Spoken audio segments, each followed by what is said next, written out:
the original premise of the film was just only supposed to be about my life, the businesswoman I am, the empire I've created. I just felt like there was so many misconceptions about me, and people didn't really know who I truly was because I was playing that character for so long. And I'm proud of what I've built, and I wanted to show that. And then during shooting, I was on a press tour in Korea and was just so emotionally, physically exhausted. And I just opened up to Alex, the director, because I felt so comfortable with her. And then from there, she just kind of kept pushing me to keep telling her more about it. And it ended up being like a very therapeutic experience to talk about that for the first time. I don't even know who I am sometimes. I didn't used to be that way. Something happened in my childhood that I've never talked about with anyone. I just heard screaming, bloody murder. But I couldn't tell you guys because every time I tried, I would get punished by them.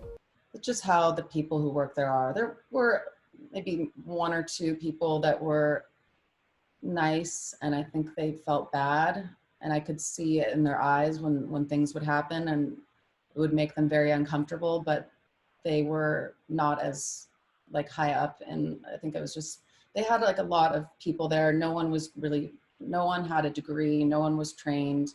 There was no trained therapist, anything like that. It was mostly just very abusive people who I think really just enjoyed abusing children, watching them shower. It was just a really just sick environment to be in. I don't know how someone could ever be like that with a child.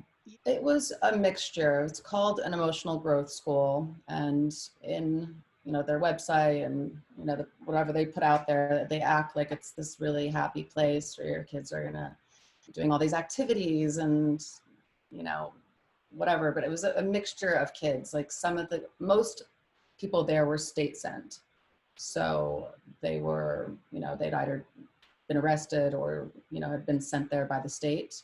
And then there were some kids who were sent there by their families. I had went to a couple other of these places, and I had ran away from all of them. So this is the only place where it's impossible to run away. So it's basically like that one place that they all talk about at the other places, saying if you run away or you're bad, you're going to be sent to Provo. So yeah, being there 11 months was just like I lost contact with the entire outside world. I lost my childhood, and it was just traumatizing. It was just such torture every single day that I didn't even know what to do. So then I just tried just to imagine and kind of like think of this fantasy world of when I got out of here, I'm just going to work so hard. I'm going to become so successful.